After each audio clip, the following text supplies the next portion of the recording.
I'm gonna give you to the count of 10 to get your ugly, yellow, no-good keister off my property before I pump your guts full of lead. 1, 2...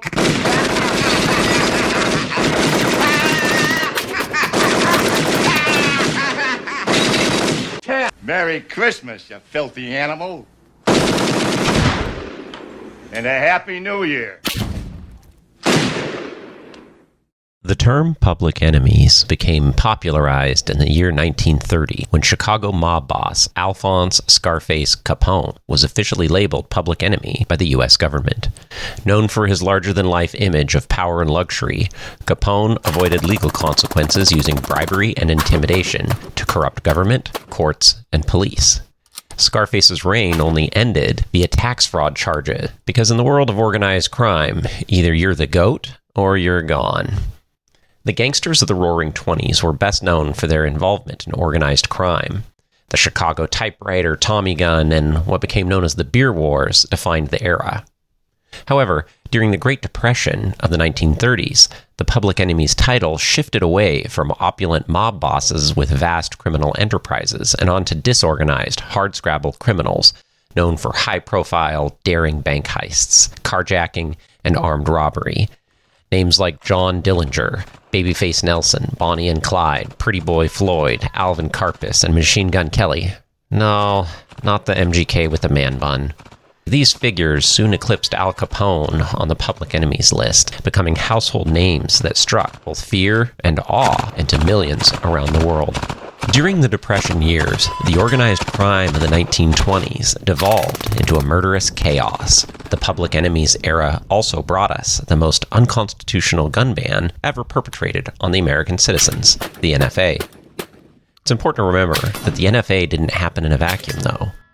The NFA was a predictable result of a long string of events. The formation of the Federal Reserve decades before, leading to an increase in money supply, which led to World War I, leading to a 10x in the national debt, leading to an alcohol ban, leading to a stock market boom and inflation, leading to moral decay, leading to the inevitable Great Depression, leading to gun control. But today, we're focused on the firearms. So here's my top 5 guns of the Roaring Twenties and the public enemies era. Coming in at number 5 is the Smith & Wesson military and police revolver. Also known as the Model 10, the Smith & Wesson 38 hand ejector model of 1899, and the Smith & Wesson Victory model. This game-changing revolver has had at least 6 million units sold in its first 100 years, making it the most produced handgun of the 20th century. The S&W military and police pistol is simple, easy to use, reliable, accurate, and concealable. Of all the gangster guns featured today, this one is probably the most practical for daily use. During the filming of this video, I regularly made hits on target at 50 yards, and even out to 100 if I'm careful. While the 38 Special is not a very powerful handgun round by today's standards, I found it to be much more reliable than the newer production rack-grade 1911s you'll see around. Famous gangsters who have used the S&W revolver included Al Capone, Bugsy Siegel, among many others. This revolver was not flashy or cool like some of the others on this list, but it was reliable, common, and affordable. The pistol for this video was actually a customer trade-in that was so beat up that at first we thought that it was stolen. But the serial number is in fact intact, and it turns out that the previous owner had actually ran the gun over with his truck. In any event, the S&W Model 10 was the single most reliable public enemies gun that I tested for this video. In a world flooded with 1911s and flashy Room Brooms, I was surprised that I loved the accuracy, reliability, simplicity, and uniqueness of shooting that revolver as much as I did. Number 4 on my list goes to the shotgun. Since I just featured the Whippet gun on my top 5 sawed-off shotguns video, I'm going to go ahead and make the Whippet share the number 4 spot with 2 other designs from the era that I'll get into in a minute. Of course, the Browning Auto 5 shotgun, called the Whippet gun, is the most iconic shotgun of the public enemy's time period. Designed by John Moses Browning and sawed off by Bonnie and Clyde and others, the Auto 5 was immortalized in cops and robbers lore by a photo of the crime duo Bonnie and Clyde breaking just about every gun safety rule ever in one picture. But since we just did a video on the Auto 5 recently, we're going to cover some other notable shotguns of the time period, including 2 specific pump-action shotguns, both used by G-men and criminals alike. That would be the Winchester 1897 and the Winchester Model 1912. Both of these shotguns were at times offered in hunting, trench gun, and riot gun configuration. These shotguns were capable of doing something called slam firing, meaning that the user could simply hold the trigger down and the gun would discharge automatically as the action manually cycled. The 1912 and the 1897 each saw extensive military service in both World Wars, Korea, and the Vietnam conflict. The Model 12 improved upon the previous released 1897, doing away with its exposed hammer as one obvious example. The Winchester 1912 set the standard for what a pump shotgun could be, using forged steel internal components and precise manufacturing tolerances. Eventually, the Model 12 was discontinued because of the high-grade forged internals made the gun much more expensive to produce than the much cheaper Remington 870. For this video, I do have a Winchester Model 12 in a riot gun configuration, and I also got a whippet gun just because we already had it for the other video. It's true that the Winchester Model 12 does have a higher capacity than other shotguns of the era, aka the Auto 5. I did find, also similar to the Auto 5, that reloads on the Model 12 were somewhat clunky by modern standards. I was not able to quickly and reliably reload the shotgun. And I must say that I do prefer the Ithaca Model 1937's reloading compared to the Model 12. That said, this thing rocks. It's beautiful, it slam fires, it's fast to shoot, easy to point, and it's just really the beginning, I would say, of the modern era of pump action shotgun. Coming in at our number 3 spot, we have the 1911 and its cousin, the infamous Room Broom. The Colt M1911, chambered in .45 ACP, is the longest-serving military handgun ever produced. In military service from, you guessed it, 1911 to the year 1985, the 1911 handgun is legendary for its heritage and aesthetic. Designed by none other than your friend John Moses Browning, the 1911 is especially liked for its crisp single-action trigger break. John Dillinger, Babyface Nelson, and Pretty Boy Floyd were all known to use 1911 in their robberies. The wildest 1911 ever to be used in the Public Enemies era came to be known as the Room Broom because its modification allowed it to clear a room in a matter of seconds during a bank robbery. Often seen with a Tommy gun foregrip and an extended magazine, this full-send version of the 1911 was modified by gunsmith Hayman S. Liebman as the Liebman Special. The best way to understand the Liebman Special was that it was pretty much the Switch of its day. Compared to more modern designs like the Glock 17, the 1911's trigger pull is much shorter, with a clean break that some compare to the breaking of a glass rod. Currently, the 1911 is produced by dozens of companies with a wide range in quality, is something of a victim of its own success. Even still, the 1911 is definitely a famous pistol, and the Room Broom is incredible, if you can actually get it to run. Coming in at number 2, we've got, of course, none other than the BAR. The 1918 Browning automatic rifle was actually designed in 1917 by none other than, you guessed it, John Moses Browning again. At 15.9 pounds, the BAR is quite heavy, but it's still much lighter than dedicated machine guns of the day, such as the famous 1919 Belt-Fed. The idea behind the BAR was to provide troops with automatic fire during forward assaults in trench warfare, in a platform that was intended to be capable of sling-supported, hip-level fire. Chambered in the powerful .30-06 Springfield cartridge, the BAR is fed from a 20-round stamped steel box magazine. Note that the original BAR shares absolutely zero parts and little, if any, design cues to the modern hunting sport rifle that shares the name. Just stop it, Browning. It's not a real BAR, and you know it. The BAR was originally designed to fire from an open bolt, and the action was cycled via a long-stroke gas piston. The breech-locked BAA rising block design. The BAR's design was so successful that its basic architecture carried over to the much later M240 machine gun. Soldiers appreciated the BAR's brutally effective, full auto-stopping power, along with its rugged design. Other noteworthy design features included its non-reciprocating charging handle and the unique magazine release button located ahead of the trigger.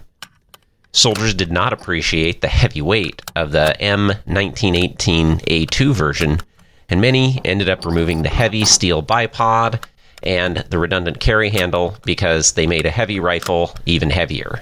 For this video, I ended up taking the bipod and the carry handle off after the first magazine because they were incredibly heavy. And the BAR is already incredibly heavy. Overall, the BAR is pretty accurate and the recoil impulse is smooth and intuitive. With the BAR, the biggest downside to accurate groups is probably the heavy weight of the BAR, making it hard to hold. The civilian legal BAR used in this video does fire from a closed bolt, which was reliable, but with one caveat. Cycling the bolt on a cold gun to chamber the first round sometimes slowed to the point of stopping, creating a jam. Sometimes I could shake the gun and coax the bolt forward, and that generally solved the issue, but the non-reciprocating charging handle meant that I didn't have a forward assist to push that bolt the rest of the way home. In general, though, the gun warmed up after a few rounds, and then it functioned perfectly for the rest of the range session. I was less motivated to convert this BAR to open bolt full auto, because this gun is probably going up for auction, and a post-sample version would be a lot harder to sell. In the 1920s and 30s, the BAR became a favorite weapon of the criminal underworld. Its powerful 30-06 cartridge would quickly turn enemy combatants' cover into concealment as the heavy bullets punched through barriers and ended firefights to lethal effect. Clyde Barrow, of the famous crime couple Bonnie and Clyde, loved using the BAR during several of his many bank robberies and shootouts with law enforcement. Interestingly, Bonnie and Clyde, along with most of the criminal underworld, actually got their BARs by robbing military armories and not from legal civilian sales. But thanks anyway, NFA. Heavily outgunned by criminals stealing military weapons, law enforcement eventually adopted a few somewhat lighter versions of the BAR called the Colt Monitor, one of which may have been ironically used to finally take down Bonnie and Clyde. Overall, the BAR is an incredible rifle that truly embodies the term big iron. It's a lot of fun to shoot, and if you can afford 30-06 to feed it, you can have a ton of fun with a BAR. Of course, the number one spot for Public Enemy's guns had to go to the Thompson submachine gun. The Tommy gun was invented in 1918 by a brigadier general named John T. Thompson. The Thompson is a direct blowback, open bolt, select fire firearm, chambered in 45 ACP, and weighing in at 10.8 pounds empty. And trust me, 50 rounds to 100 rounds of 45 ACP in a drum magazine definitely adds to that 10.8 pounds.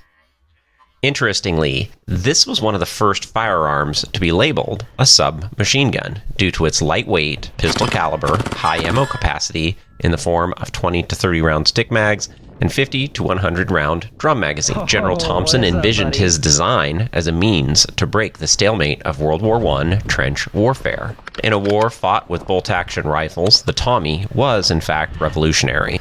But as fate would have it, the First World War ended before mass-produced Thompsons, made by Colt, could enter the market as the model 1921. A bayonet was added to the Thompson in 1923, with subsequent refreshes in 1927 and 1928. With regard to gangsters in the Public Enemy's era, the 1927 A1, with its vertical foregrip, barrel featuring cooling fins, and its iconic cuts compensator, is the most recognizable form of the Tommy gun today. In contrast, the most common military variant of the Tommy was the 1928. The fins and foregrip were taken off of the military models to actually make it more affordable to mass produce. In pop culture and in gangster movies, the Thompson is almost always shown with a drum magazine and foregrip, but the military strongly favored the more practical 20 and 30 round stick magazines for their Tommies. If you're wondering why the military wanted a lower capacity magazine on a full automatic submachine gun, it's because the drums can be unreliable, changing drum magazines actually kind of sucks, and it's also much easier to store and carry multiple stick magazines. For its time, the Thompson was a very expensive firearm, coming in at $200. Remember, this was before the Federal Reserve and Inflated our currency to nothing, so in today's money, that $200 price tag on a Tommy was about like $3,500 at the time of filming. But despite the high cost to purchase, there was a time in America when you could still, if you had the money, order a full auto Tommy delivered to your house through the mail in the Sears catalog. As a cultural comparison, today that would be like Amazon Prime being able to ship you a full auto MP5 overnight through the mail with no background check. Whew. Those would have been the days, huh? Modern civilian examples of the Thompson have been tragically neutered by the NFA fire as semi-automatic, closed bolt, and most of them have 18-inch barrels due to NFA restrictions on short-barreled rifle. Interestingly, in the 70s or 80s, a very rare Diaz-type device from Broadhead Armor would supposedly restore open-bolt full-auto capability to post-ban Thompsons. Consequently, based on some old auction pictures of the Broadhead Armory device, I did manage to reconstruct one, and I did get a post-sample DS working on it, after quite a bit of hassle. If you are thinking about getting a new production closed-bolt semi-auto 16-inch to 18-inch barrel Thompson, just don't. The 10-inch barrel version weighs over 10 pounds, and the civilian legal 16 to 18-inch one is even heavier still. As of January 1st, 2026, you would be able to file your ATF paperwork and make a civilian legal SBR version without paying the tax stamp. As a closed-bolt, semi-automatic SBR, Tommy might be worth it if you're really into historic collector-type guns. But be aware, my 2023-ish production auto ordnance Thompson did look super cool, but honestly, it was kind of a turd out of the box. The feed ramps needed polished for it to run, and the transition between feed ramp and barrel was so abrupt that out of the box, this new gun was a jam factory that would brutally dent ammo cases to the point that they were unusable. All that is to say, as a full-auto, open-bolt submachine gun with a 10-inch barrel, the Tommy gun really starts to make sense. The heavy steel construction soaks up recoil, and the cuts compensator might actually reasonably control it under full-auto fire, or maybe it's just because it's so heavy. My experience in restoring a new production Tommy to a full-auto open-bolt glory, I'm starting to very much appreciate why gangsters love the Chicago typewriter. So what does the NFA have to do with World War I, inflation, the Roaring Twenties, the Great Depression, and the Spanish flu of 1918? If you want to know, tell me in the comments, and I will record a deep dive video on the financial and social policies in government that fueled 2 world wars, 10x to the national debt, and supercharged the social decay that led to the formation of the NFA and the ruination of our financial system.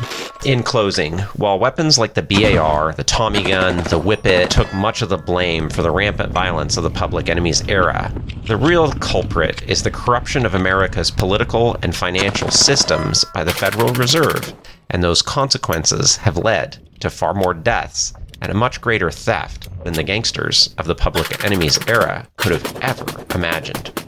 I'll leave you with this. Isaiah 1:23. Your rulers are rebels, friends of thieves. They all love bribes and chasing after rewards. They do not defend the fatherless, and the plea of the widow never comes before them. Although, they do certainly like to hide behind those widows and the fatherless, don't they? God bless you.